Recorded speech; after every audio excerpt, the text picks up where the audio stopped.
Hi guys, it's Sherry. Today we are going to be making a little spring trinket dish type of thing. I have a jar that I had some kind of dessert in that I saved, and we will be covering that. Along with that, we will be adding some little bunny rabbits, a silk screen. I have my clay all rolled out to my fourth thickest setting. It's about my middle section of my pasta machine. So that's about the thickness you are going to want. I just chose really bright, fun spring colors, and some of these are scrap clays. So if you have some scrap, don't worry about if it's 100% perfect, because we will be putting a silk screen over this, so it will hide some of it if you have like little streaks or something like that in there. So once you have all your clay rolled out, we're just going to start kind of placing this all together. Normally I have like a back behind here, but I want this to be completely kind of like seen through on the inside of my piece as well. So I'm going to do this one slightly different. So let's just start tearing our stuff up and placing it all together. Now I want you to overlap some of them. You don't have to overlap all of them, but I want some of it to be overlapped. This way, it's a little bit simpler for your pieces to stick together. And remember, we don't need it overly large because we're using a small dish.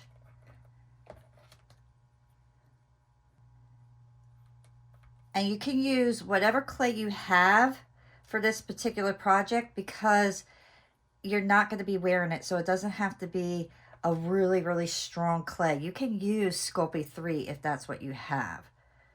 I am actually using Primo and what's the other one? Primo and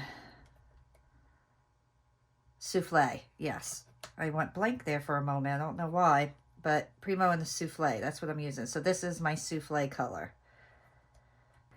At this point, I want to start kind of making it into like a rectangle, because I want it to be long. I want to kind of stretch it out. So now at this point, I'm going to start kind of squaring it off, I guess you could say.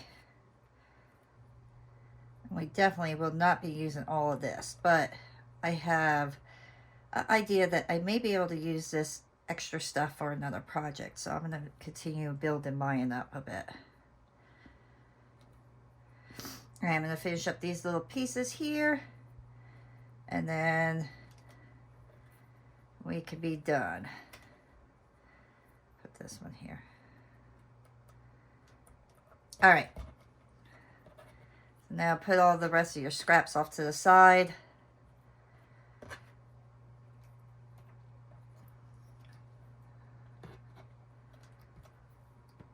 Get your rolling pin, and let's just roll this to make sure that they're kind of stuck there real nice, so when we run it through the pasta machine, it doesn't fall apart.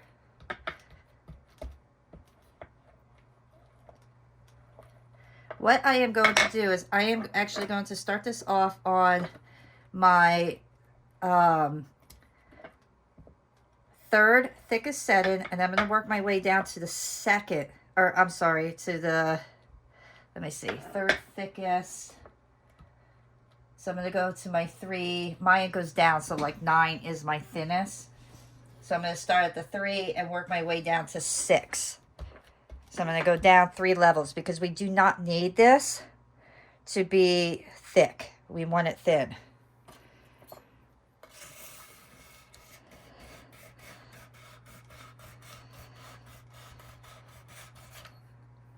All right, so this is what I have. So now I just got to look over it and make sure all my pieces are kind of stuck together. So here you can see like a little bit is not. So I just want to kind of take my finger and push it together.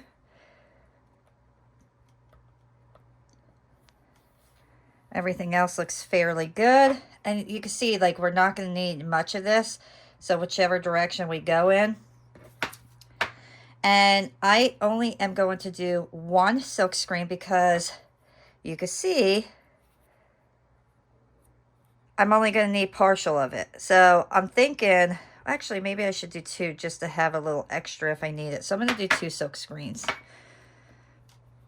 So I just want to smooth my piece out, make sure everything is on there good.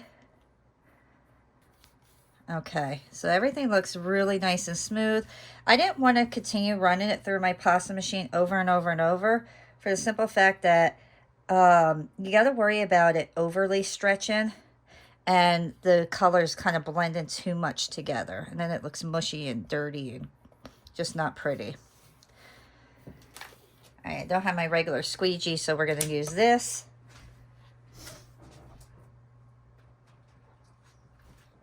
And I am going to use black acrylic paint. So I want to get that on there the best that I can.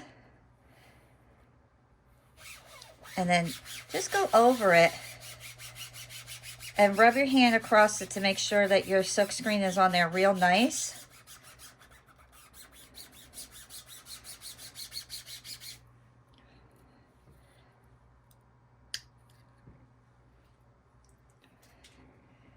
And then put a little bit of black paint on.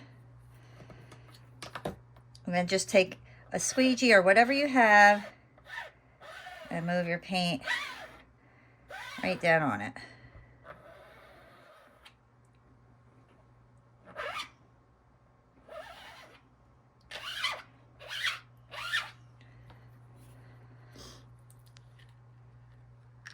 A little trick, if you have a bottle like this, you could just take your squeegee or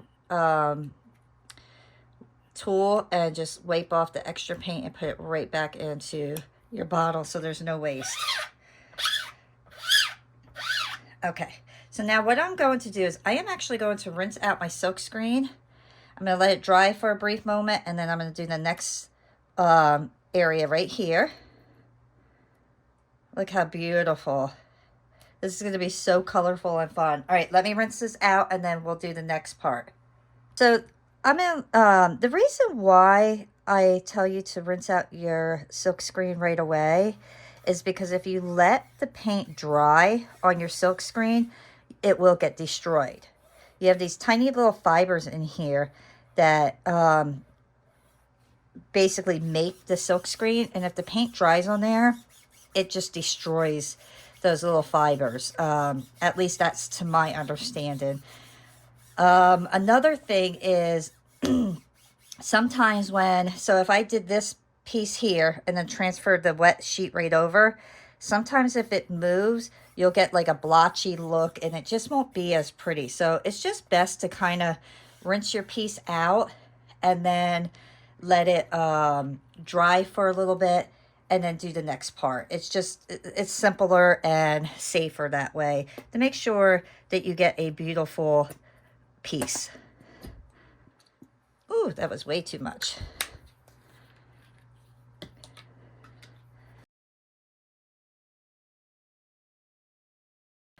All right, so I am going to once again rinse my silk screen out completely, and then I'm going to let this dry, and then I am going to actually flip this over and do the other side exactly the same way.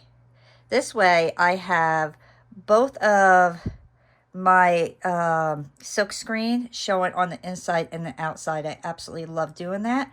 When you do that, just make sure when you flip it, you're facing the flowers the same direction so you don't have an upside down piece on one side and an upright side on the other side, okay? All right, guys, so I let my paint dry for a little bit. The next thing I want to do before I do the other side is I am actually going to cut this in half. And I'm going to trim this up a bit. So this way I kind of know exactly where my piece is starting. It just makes it easier, so then you can line up your edges and know that everything is going to kind of line up on your other side. So let me put this off to the side here. And I like to trim up the sides as well. So this way I know where that section is going to lay.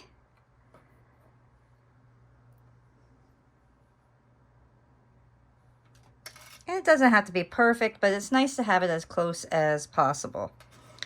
And then carefully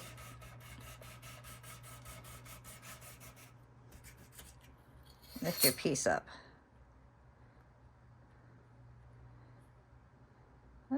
Try not to let it roll. I don't know why I did that. One of the other things I like to do is I like to get these little mats. They're oven safe.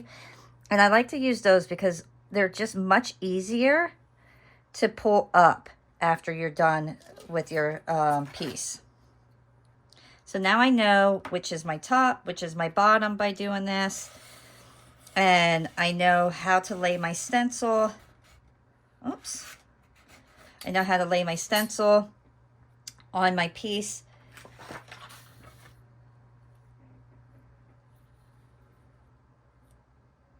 And I accidentally cut right through that.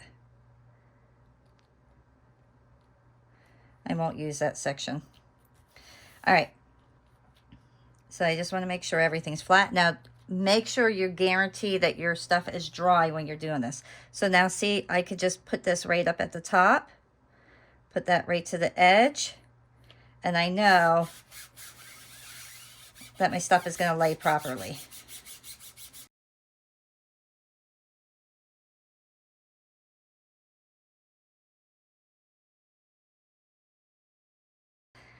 All right, so I rinsed this one out, and I'm going to line this one up as well. And I wanted to say, if you guys are enjoying my videos, please consider doing a donation through my PayPal. The thank you thing, you know, YouTube takes like 50% of any donation. So I really, you know, don't encourage people to use the thank you button. But you can. But I would really love for you guys to consider donating like $1 towards me giving out all this free content. I've been doing it for over 2 years. I love doing it, but it is expensive to do this. It's very time consuming. I spend a lot of time making the videos, editing the videos, and it's a lot of hours, and I really try to push out 2 videos a week. Most only do 1, but I really just try to give you guys as much as possible and give you as much detail. But I am considering doing like a membership, but if I do a full-blown membership, then I'm not going to put as much out on here. So I would really love for people to just give $1, whatever you can. If you cannot donate, leave a comment, help get my channel out there into YouTube. That really does help as well. And it is much, much appreciated. It truly is. Making these videos, like I said, you know, I had to buy a lot of stuff and spend a lot of time, and it's just really appreciated to show that people love my content, and I want to continue making that for you. So now I will, see right here, I'm going to show you. It's not completely saturated. I'm going to kind of push that down a little bit more. Get that through there. Oh, I just ruined it. All right, so I'm going to rinse this out and then let this completely dry, and then we will come back. All right, so I'm going to show you a little trick here. So you see I got this blotchy mark here. So before it's completely wet or dry, yeah, before it's completely wet. So before it's completely dry, I'm just going to take my blade and carefully go around and just scrape that extra paint off. It's not going to be perfect, but you can be able to get, or you should be able to get most of that wet paint off. And then when you kind of smooth it over, it won't be so noticeable. And I am really just very lightly touching it. I'm not doing it hard because you don't want to dig through and put a hole in your piece. But these mistakes happen, so I want to leave these in my videos so you know that they do happen and they are fixable. A lot of people think that their piece is ruined, and it's not.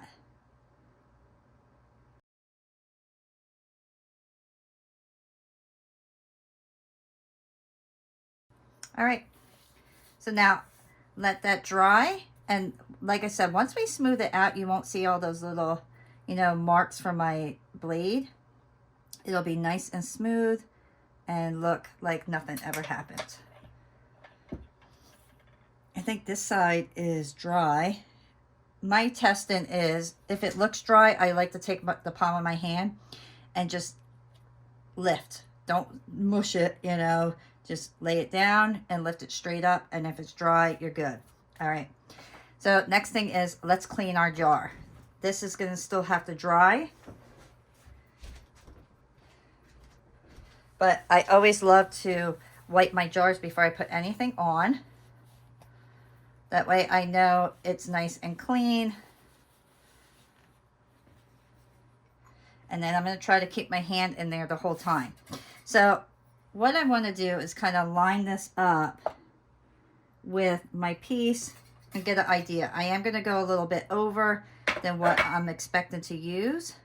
That way, if I'm cutting a little too short, you can't fix that. If you cut a little long, you can. So these mats here, you see how easy they are to lift now? I don't have to scrape anything, worry about ruining the underside. Look how gorgeous. Is that not beautiful, guys? I mean, just absolutely beautiful. I love this. Absolutely love this. All right. So decide which one you want on the inside, what you want on the outside. You do not have to put any glue on this jar. Actually, you know what? This one has a seam. I'm going to go right off of this seam here. This way, I know I am getting a straight line. Do not pull your piece too much. Try to keep it exactly the way it is.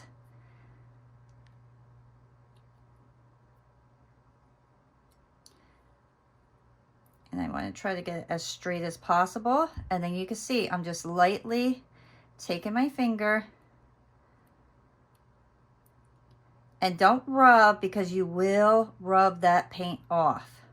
So just pat it down. That's all you need to do. Just pat it down.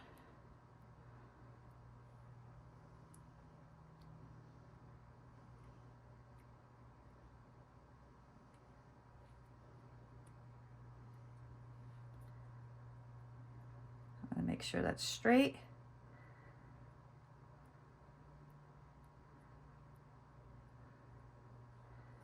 And now you can see that gorgeous inside. Is that not beautiful? I love doing this technique.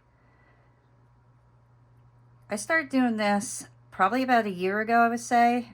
And I've never seen anybody do this style. And now I just can't stop. I have to, every time I do like a jar or a cup or something, I always have to do the hidden part inside because I just think it's fabulous. So now I'm going to do the same thing. I'm going to use this section down here because this I kind of tore here. So I'll probably use that on the underneath. So let me do about half of it. I'm going to think about half of it. Just measure it again. Yeah.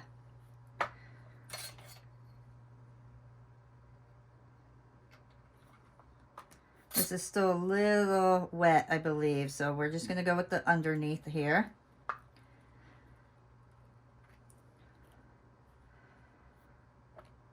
And then I'm just going to line this up perfectly. Just try to get it as close as you can to the seam, all right?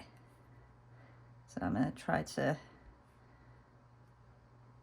And because we have all these different colors, you won't notice the seam as much.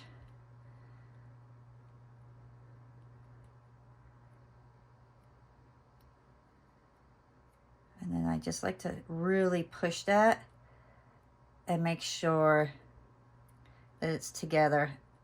You always want to make sure your pieces become one. So take any blending tool that you have and just lightly roll it right over that seam area. With the stencil being on there, we don't want to use our fingers too much because then we run the risk of blending to the point that you smear.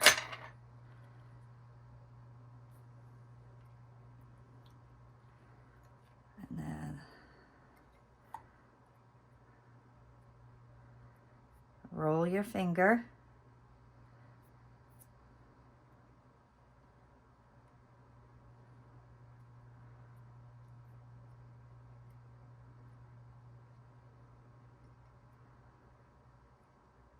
Make sure no air is in there.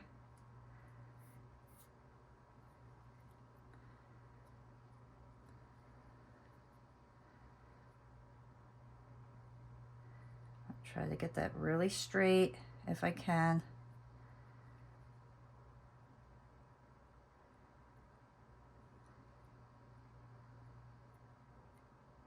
Go around, make sure no air is in there. And you could also look inside. You'll notice if there's an air pocket because it'll be kind of like a clearish color. I don't know how to explain it, but you will notice because it kind of like gives you that little bubble look. So I know I'm good here. I don't have no bubbles underneath. And then I just need a little section there. So I will just take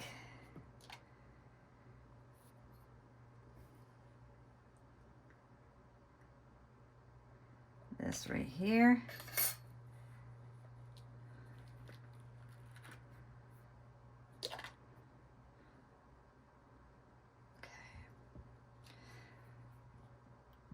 I want to see exactly what I need to cut because now this isn't going to be a straight piece because you have it tapering down.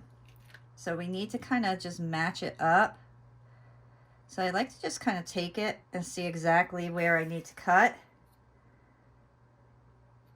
to start my piece.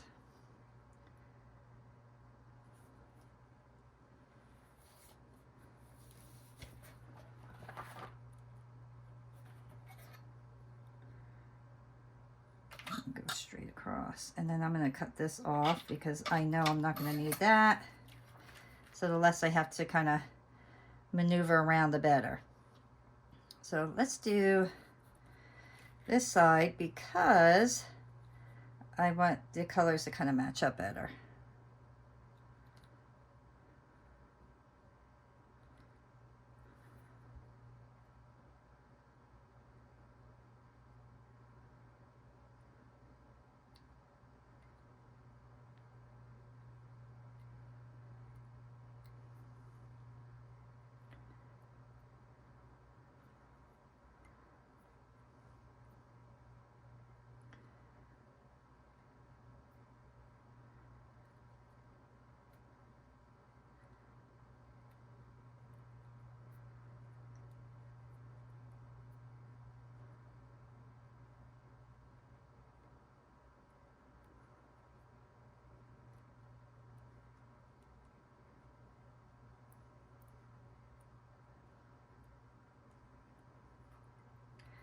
Okay.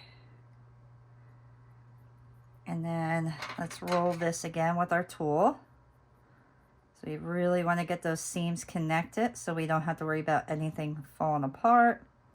If your seams are connected, your jar will be safe and not have any pieces fall apart.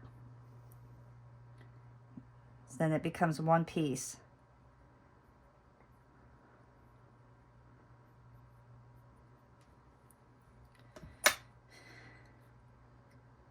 I'm not going to keep anything on the top here. The reason I'm kind of lipping it over is to kind of seal everything. So here I know I need to work on this section right here. So let me get that all nice and smooth. And you can see when it's smooth, you don't even see, you see how it's opened here? When it's smooth, you won't even see a line there. Can you see how that kind of blended real nice? That's how you know that your piece is becoming one.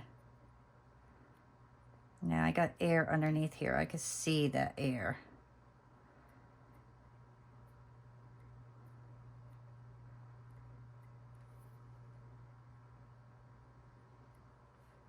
All right, let me next take my blade and I'm just going to trim off the top here. Make everything nice and clean.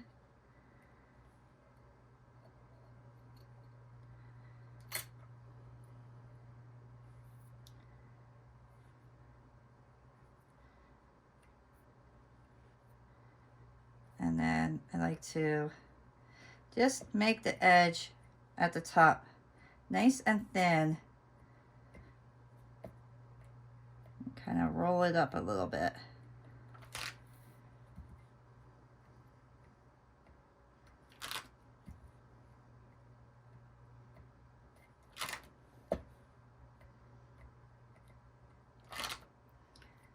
And that's what we have so far. So look over your piece. Make sure you don't have the air pockets in there. Make sure your stuff is blended real nice, that it is one piece. And then I need to clean this area up here. So I want to take my X-Acto knife, and I'm just going to kind of trim right around.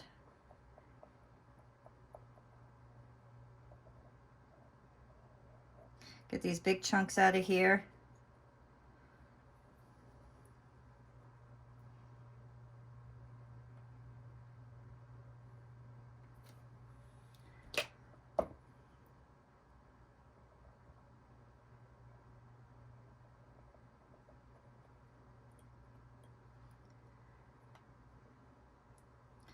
I need to find a circle cutter that will match this.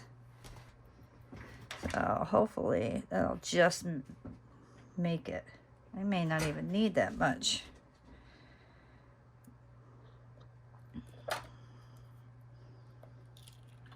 Oops. That's my part that ripped off.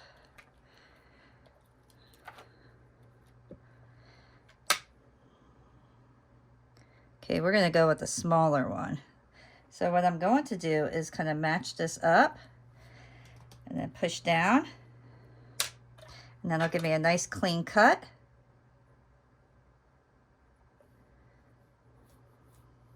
Clean that up.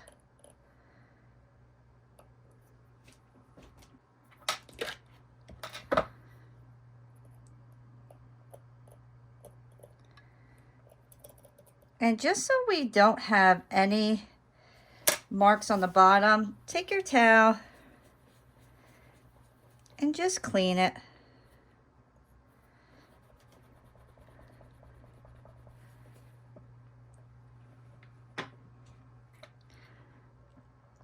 Oops, it was the smaller one.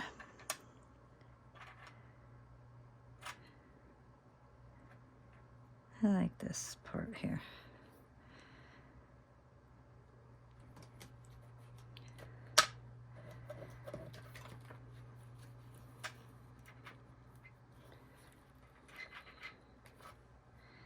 And then I will lay this down.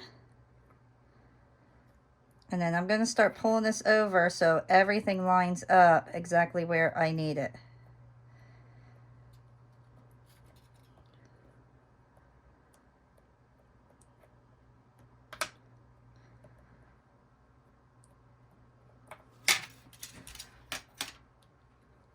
Make sure no air is underneath there. You could push it out because you're not sealing it yet. You want to push it out the best that you can. So here's an air pocket. I'm going to take it and I'm going to push it right out to the edge.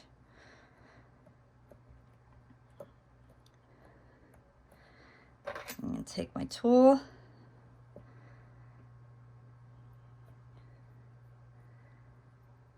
And I'm just going to roll it right over. All right. Look at that. How gorgeous is that, guys? I love this. This is so pretty. So I want to actually just do something on the top, but I don't want to do the colorful pieces only because of the way that it kind of ended up, that it wasn't level and it would be too mushy. So I'm actually going to take my pink, because I love pink, and I'm going to roll this out. And I'm going to roll this out to, I'm going to say the same exact thing, the number 6 on my pasta machine. So I did a nice long strip, you can see. So I am going to take this long strip. Oops. I'm going to cut a straight edge. And then I'm going to slightly put it right to the edge. You see that? So let's just go right around and put it right up to the edge.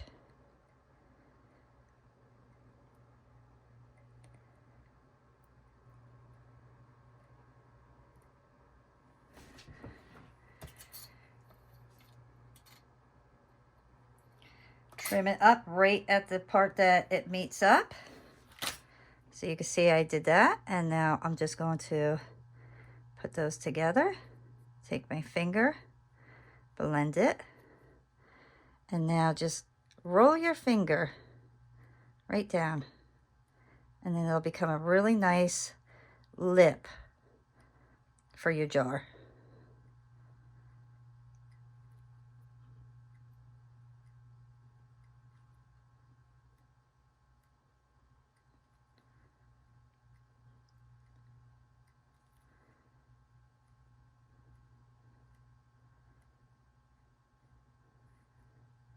And then I'm going to push it down into the jar. I have a little bubble right there. So if you see you have a bubble, take your blade and poke it. And then push that air out, because if you don't get the air out, what happens when it heats up, it'll actually make a bubble into your piece and it just doesn't look pretty. So I'm going to push it all down into my jar here. I'm going to make sure I'm smoothing my edges going on the outside.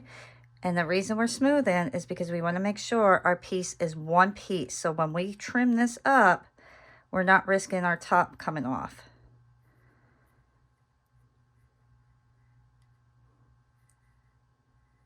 Okay. Get the inside nice. And now take your blade and just go right on the edge. Follow that edge.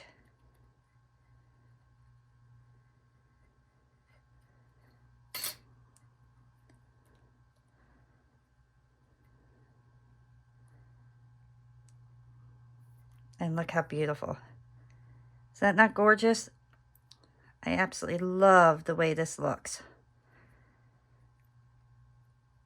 Here's a piece that I should say, that I kind of fixed up. It's not perfect, but it's on the underneath, so it's still usable. And it's not really overly noticeable.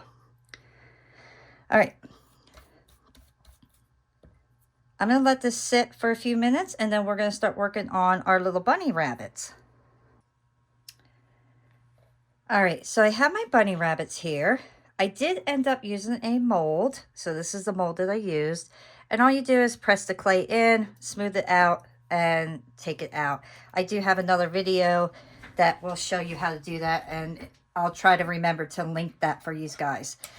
So every time I do a mold, I love to add extra details into them.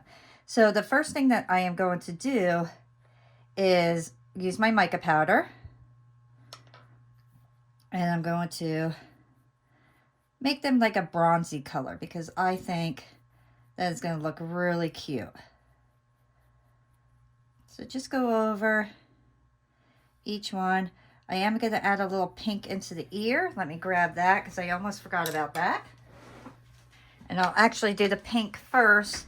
This way I don't accidentally go over it with the brown. So let's just put the pink right in the ear right away.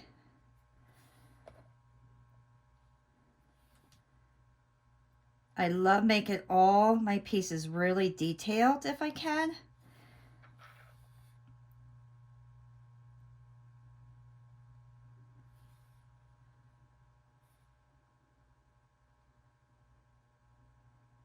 Okay. Keep that off to the side. We may use that again. So just go right over it.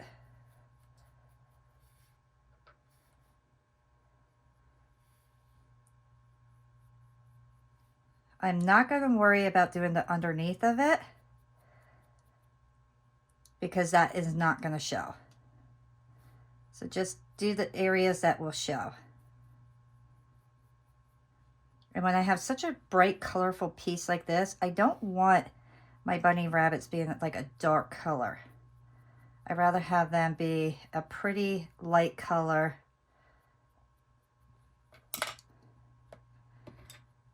Let me get the ear a little bit more. And then I'm actually going to just add a little pink right to his little nose area, his little mouth, maybe a little bit on the cheek. Because why not? Let's just make it really cute. All right. So before I do the other ones, I'm going to show you what I'm going to do with this one. So to put more detail into your pieces, get your pointer tool, and then let's start putting hair on here.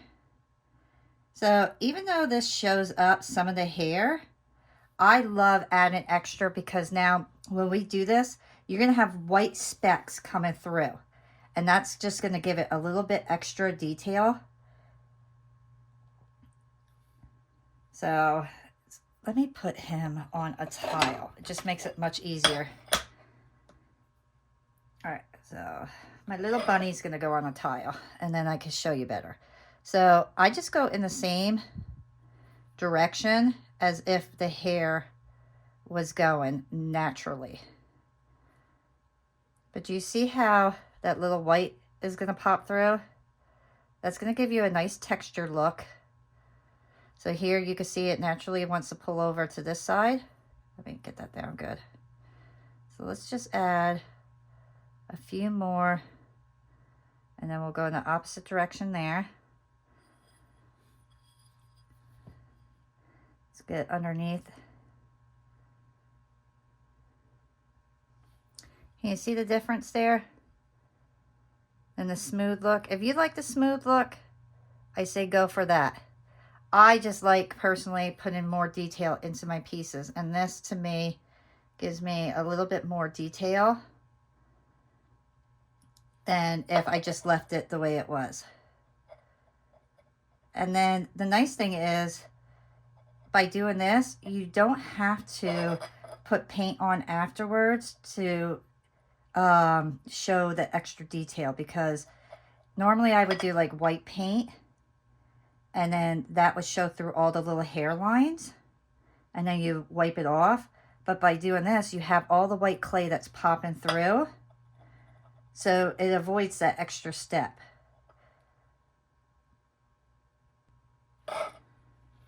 And then for his little tail, we'll make it a little polka dotty almost, make it very hairy. So that will be my little rabbit. We could add a little extra by the feet. And then I will put a little dot for his eye. So I get my black paint.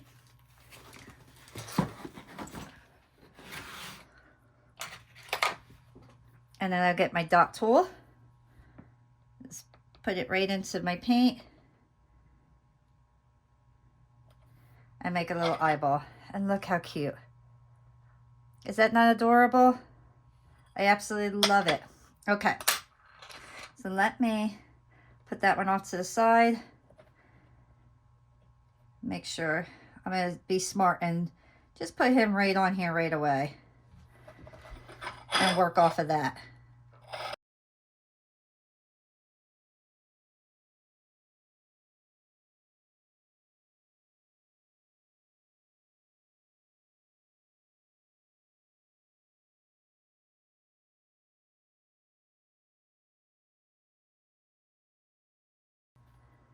And then let's just finish it off with his eyes and then his little black nose. So I'll start with his little nose. And I want to kind of put it in the little triangle shape if possible.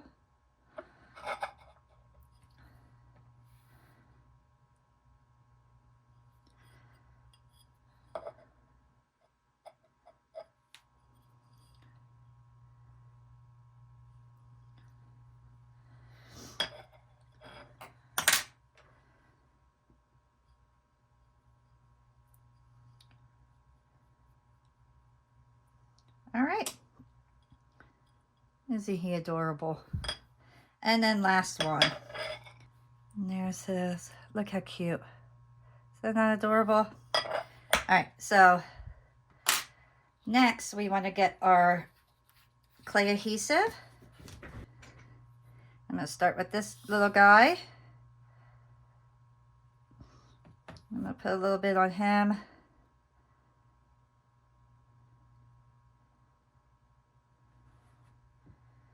And then let's place him on our jar.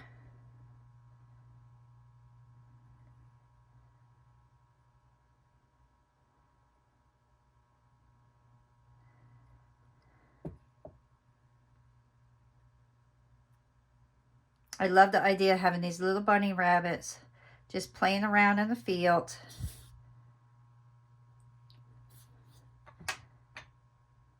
If you don't have the bunny rabbits, the jar by itself is just gorgeous. So you don't have to do the bunny rabbits. I just thought they were adorable and I really wanted to just incorporate them. So I'm going to do this one about right here. I just want to have them 3 sides. You see, I'm just carefully pressing them down. And then last one.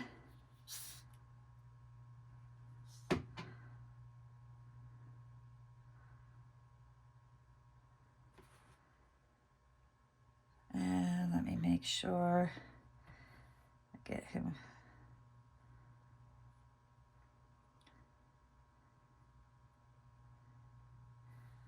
Press them on. Make sure they stay like they're pressed on properly because it is kind of like a curved area. So you want to make sure that they're pressed down on there and not going to fall off. And that's why we have the like adhesive on there to really make sure they bind.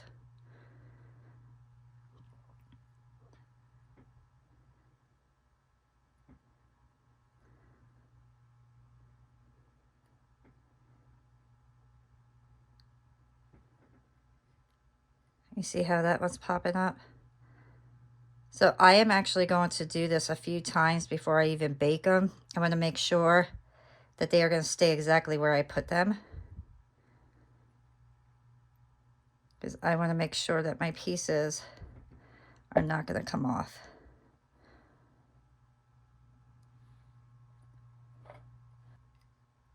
One thing I notice is if you let something sit for a few minutes with this clay adhesive, the adhesive kind of gets tackier. So if you let it go for a few minutes and then push it back down, it stays a little bit better. So I'm going to give it a few minutes, make sure everything is pressed down again, that it's not going to move, because like I said, I don't want my pieces to come off. But this is what we have so far.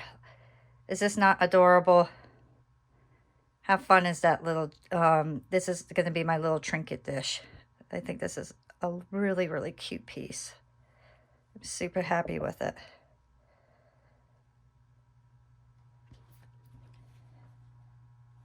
So double check your pieces. Make sure your bunny rabbits are on. And then I'm going to place this in my oven at 275. These pieces are a little bit thicker, so I'm going to bake it for probably about 45 minutes. If it is just this section, you only have to bake it for a half hour because it's very thin. But because my bunny rabbits are a little thicker, I'm going to do about 45 minutes. And then we will return. Okay, my piece is out of the oven. Look how great this looks, guys. Is that not beautiful? I'm very happy with this. So the last thing that we need to do to protect our paint and our mica powder is put on some Sculpey Gloss glaze. If you have matte, you could do that. It's whatever you prefer. Just put on a glaze to protect the mica powder and the paint. And to do that, all you have to do is paintbrush it on. That's it. So very, very easy. I want to make sure that I get in between all my little nooks and crannies of my bunny rabbit. I absolutely adore this. I think this came out super cute. And then I'll flip this upside down and just let it dry, and then I'll get the very top edge after everything dries. But you see how quick and easy that was? So very, very simple. I'll make sure I have no little dirt on there. I'm gonna go over, make sure I got it all. All right, and here is our finished piece. Look how beautiful. I really hope that you guys enjoyed creating this piece with me. And please, if you did, give me a thumbs up, subscribe, and if you feel that you can afford to do a $1 donation on my PayPal, that would be greatly appreciated. See y'all next time. Bye.